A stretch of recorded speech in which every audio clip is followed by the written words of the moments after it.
The observer's Admiral Cuthfer adjusted his scaled hands on the observation deck railing as he watched the tactical display before him. The reptilian Veltari commander had seen many species rise and fall across the galaxy, but today's observation would be different. Today, they would witness the final test of humanity's place in the galactic community. The observation station hung in the void between stars. Its advanced sensors focused on a small human colony called New Haven. The settlement sat on the edge of known space, a modest collection of prefabricated structures and agricultural domes that housed barely 10,000 souls.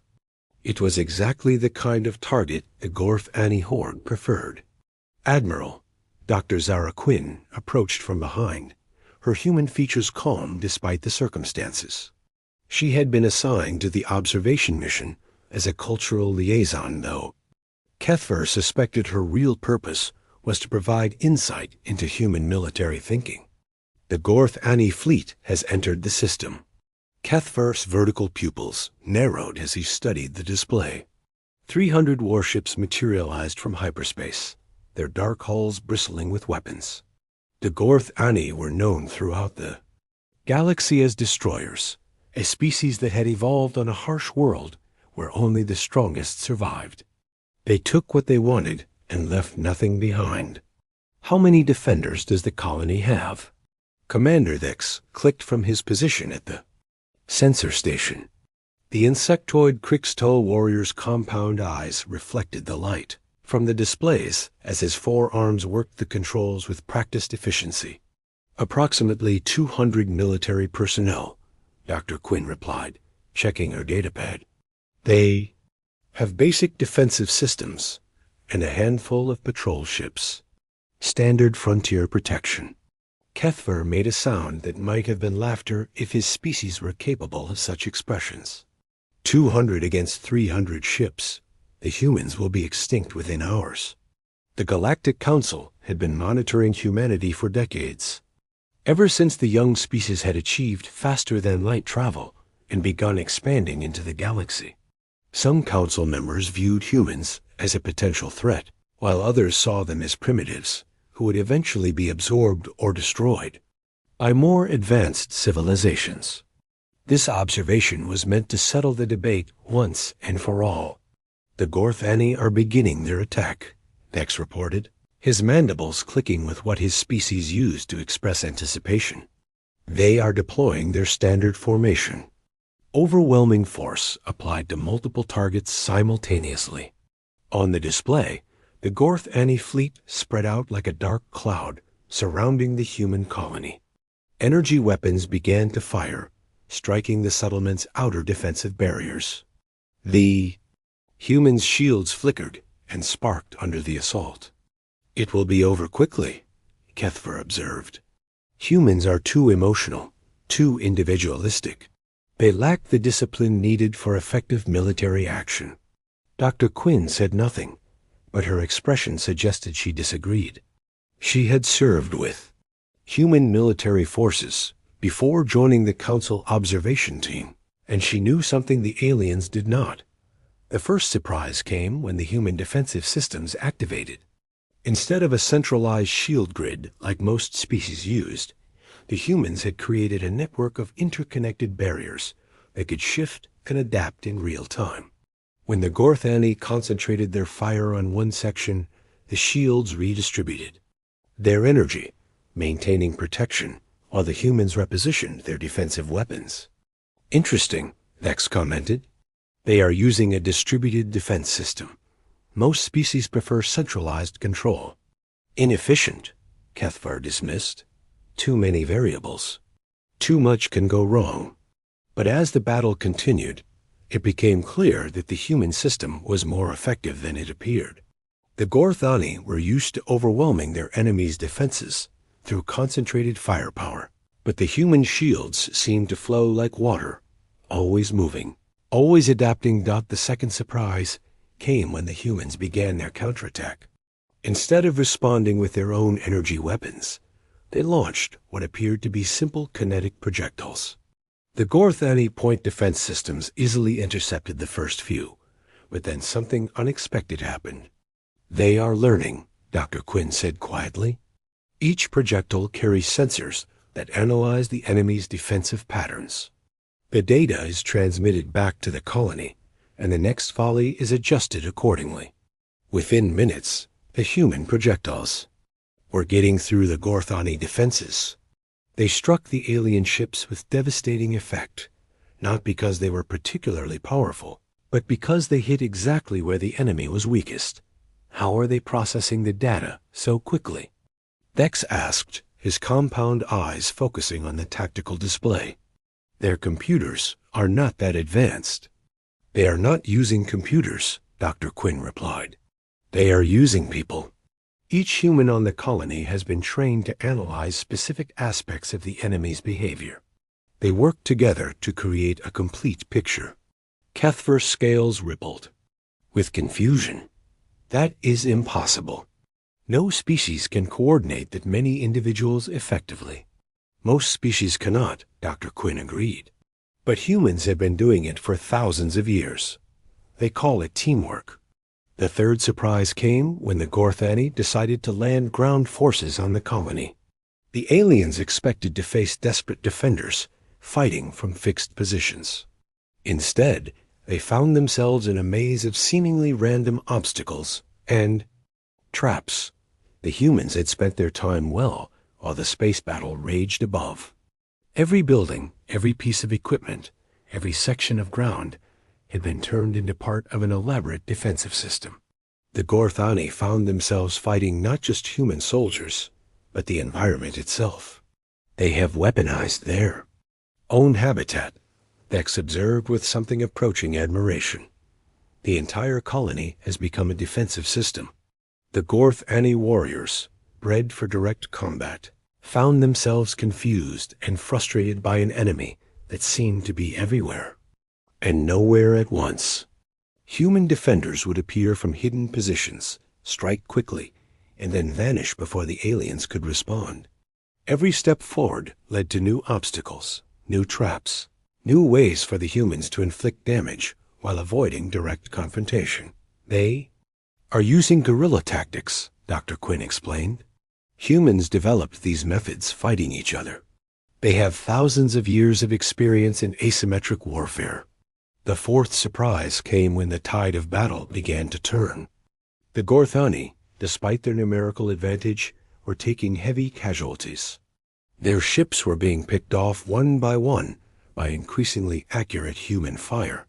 Their ground forces were being worn down by constant harassment from an enemy they could not pin down. "This is not possible," Cuthbert said, his voice betraying the first hint of uncertainty.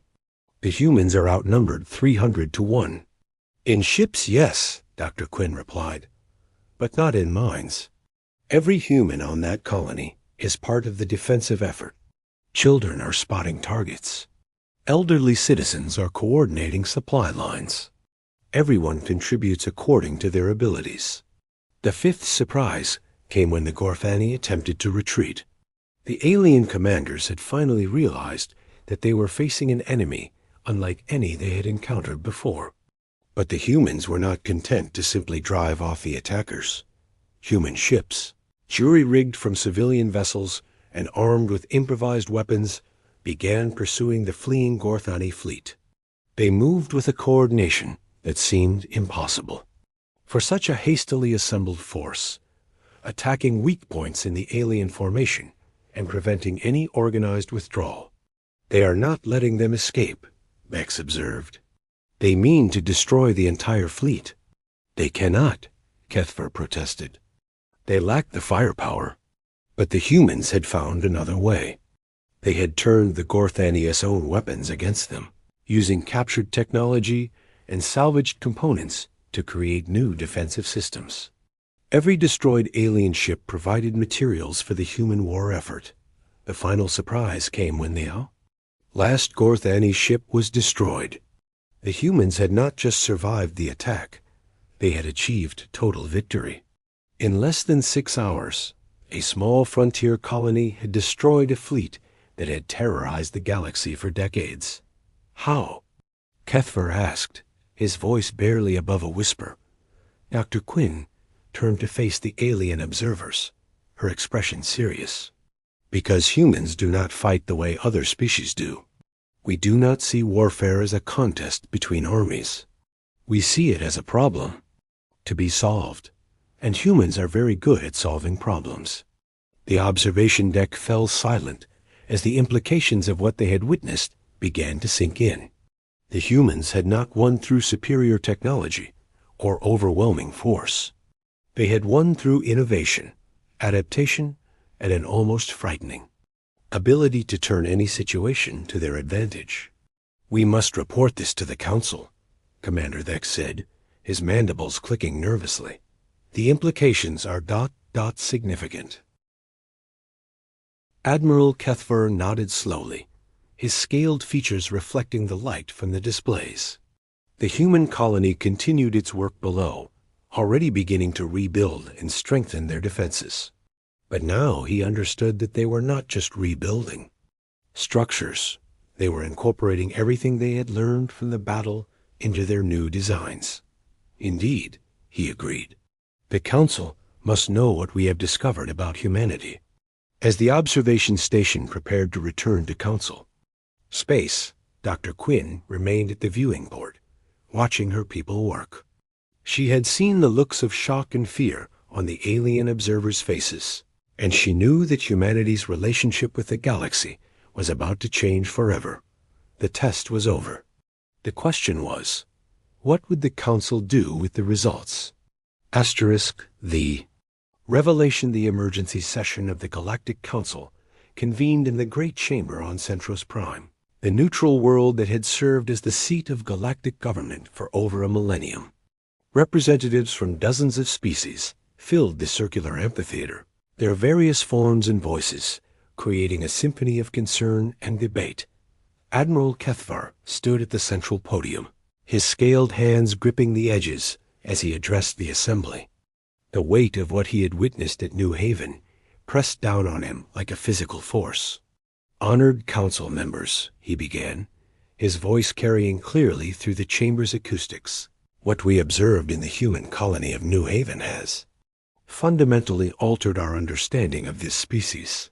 The humans did not simply defend themselves against the Gorthani horde. They systematically dismantled a fleet that had terrorized the galaxy for generations." Murmurs rippled through the assembly. The Gorthani had been a known threat for decades, their brutal efficiency keeping entire sectors of space under constant fear. The idea that a single human colony could destroy them entirely seemed impossible. High Counselor Velen, an ancient being whose crystalline form had overseen the Council for centuries, spoke with the voice of grinding stone. "Admiral, your report suggests that humanity possesses military capabilities far beyond our assessments. Are you certain of your observations?" "I am, High Counselor," Kethver replied.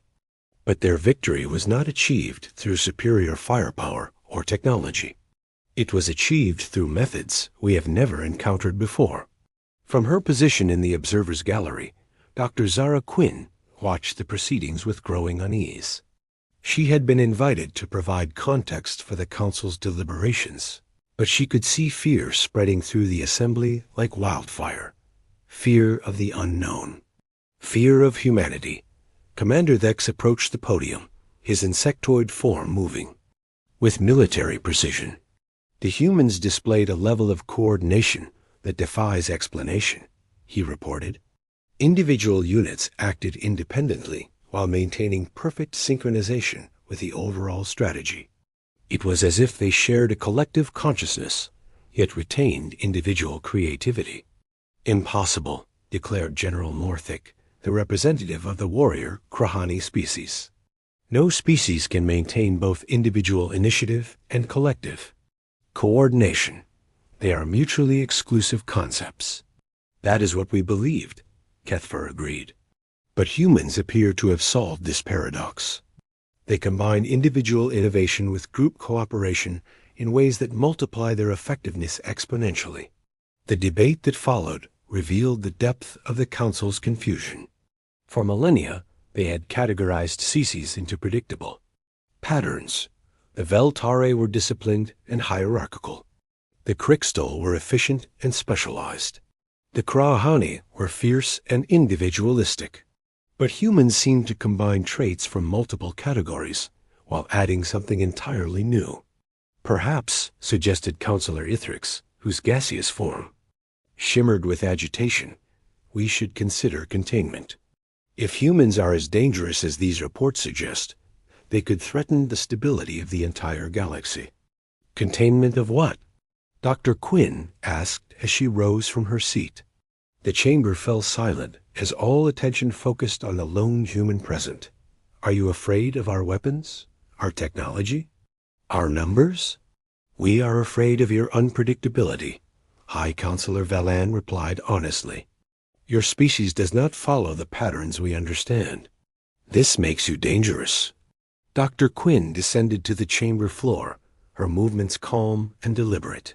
May I share something with the Council? A perspective that might help you understand. Use better? The High Counselor's crystalline form flickered with consideration. You may speak. Humans are not fundamentally different from other species, Dr. Quinn began. We feel fear, pain, joy, and loss just as you do. We have the same basic needs for food, shelter, and security. But we developed on a world that was trying to kill us every day for millions of years. She paused, letting the weight of her words settle over the assembly. Earth was not a kind mother. Ice ages, volcanic eruptions, predators, diseases, natural disasters. Everything conspired to drive us to extinction. We survived not because we were stronger or smarter than other species, but because we learned to work together while still thinking for ourselves. Other species have faced similar challenges, General Morphic objected. Why are humans different? Because we never stopped competing with each other, Dr. Quinn replied. Even as we cooperated to survive external threats, we competed internally for resources, territory, and mates. This created a unique evolutionary pressure. We had to become good at both cooperation and competition simultaneously. Commander Thex's mandibles clicked with understanding. This explains the tactical flexibility we observed. Humans can switch between cooperative and competitive modes instantly, depending on the situation. Exactly, Dr. Quinn confirmed. When? Facing the Gorthani, every human on New Haven cooperated perfectly. But within that cooperation, individuals competed to find the best solutions, the most creative tactics, the most effective innovations. The result was a collective intelligence that surpassed the sum of its parts. The chamber erupted in discussion as representatives debated the implications. Some argued for immediate military action against humanity. Others suggested diplomatic engagement. A few proposed offering humanity membership in the Council itself. There is more, Dr. Quinn continued, raising her voice above the noise. Something else you need to understand about humans. The chamber quieted, waiting for her to continue. We do not fight because we enjoy it, she said. We fight because we must. But we always hope for something better. Every human child grows up learning about war and peace, competition and cooperation, fear and hope. We carry all these contradictions within us, and somehow we make it work. Captain Elena Vasquez materialized on the central platform as a holographic projection, her image transmitted from the human diplomatic vessel that had been waiting at the edge of the system. The middle-aged woman wore the simple uniform of the human colonial authority, but her presence commanded immediate attention. Honored council members, Captain Vasquez began, I represent the United Human Colonies, and I come with an offer. You have seen what humans can do when forced to defend themselves.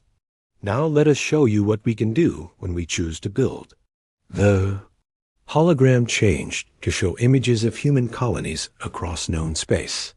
Cities that seemed to grow organically from their landscapes. Agricultural systems that enhanced rather than depleted their environments. Technology that served both human needs and the preservation of natural ecosystems. Humans are not conquerors, Captain Vasquez continued. We are explorers, builders, dreamers. We seek to understand the universe around us and find our place within it.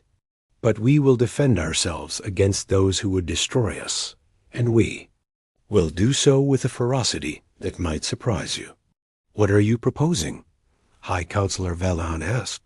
Partnership, Captain Vasquez replied. Not membership in your council, not submission to your authority, but genuine cooperation between equals. We have much to offer the galaxy and much to learn from you, but we will not be conquered, contained, or controlled. The chamber fell silent as the implications of her words sank in. The humans were not asking for permission to exist. They were offering to share their existence with others, while making it clear that they would not be forced to do otherwise. Admiral Kethvar returned to the podium, his scaled features reflecting the chamber's lighting. The humans have given us a choice, he said. We can accept them as partners, with all the benefits and challenges that entails. Or we can attempt to contain or destroy them, knowing that they will respond with the same determination they showed against the Gorthani. And if we choose partnership? Asked Counselor Ithrix, whose gaseous form had stabilized into something approaching curiosity. Then we gain allies whose creativity and adaptability could help us face threats we have never imagined. Dr. Quinn replied, Humans do not think like other species. We see solutions where others see only problems. We find opportunities where others see only obstacles. The debate that followed lasted for hours. Representatives argued, questioned, and deliberated, while the fate of human galactic relations hung in the balance. Some species saw opportunity in partnership with humanity. Others saw only threat and uncertainty. Finally, High Counselor Valan called for order. A council has reached a decision, the ancient being announced. We will extend an offer of associate membership to humanity. Not full membership, but a recognition of their sovereignty and a framework for cooperation. And if they prove dangerous? General Morthic asked. Then we will deal with that threat when it arises, the High Counselor replied. But we will not destroy a species based on fear alone. That would make us no better than the Gorthani. Dr. Quinn felt a weight lift from her shoulders. It was not everything humanity had hoped for, but it was a beginning. A chance to prove that humans could be more than just effective warriors. There is one more thing the Council should know, she said. Humans have a saying, the pen is mightier than the sword. We believe that creation is ultimately more powerful than destruction. We hope to prove that belief in partnership with you. As the session ended and representatives began filing out of the chamber, Admiral Kethvar approached Dr. Quinn. Your species continues to surprise us, he said. First with your military capabilities, now with your diplomatic ones. That is what humans do, she replied with a smile. We adapt, we learn, we grow. And we always hope for something better than what we have. The reptilian admiral's scales rippled in what might have been amusement. Perhaps that is what makes you so dangerous and so valuable. As the great chamber emptied, Dr. Quinn stood alone. For a moment, looking up at the vast dome overhead. Somewhere beyond those stars, her people were building new worlds, exploring new frontiers, and facing new challenges. They would face them as they always had, together, yet individually, with competition spurring cooperation and hope driving determination. The galaxy had been warned. But more importantly, it had been offered a choice. The future would show whether that choice had been wise. Captain Vasquez's image flickered back to life on the central platform. Dr. Quinn, she said, the colonial fleets are ready to begin. The next phase of expansion. Are we cleared to proceed? Dr. Quinn looked around the empty chamber one last time, then nodded. Yes, Captain, we are cleared to proceed. The galaxy is waiting for us, The hologram smiled. Then let us show them what humans can really do when we put our minds to it. As the lights dimmed in the great chamber, the future of human galactic relations began to unfold. It would be a future shaped not by conquest or submission, but by the uniquely human ability to turn any challenge into an opportunity for growth. The observers had become partners. The test had become a beginning. And humanity had taken its first steps toward a destiny that would surprise even them. Asterisk.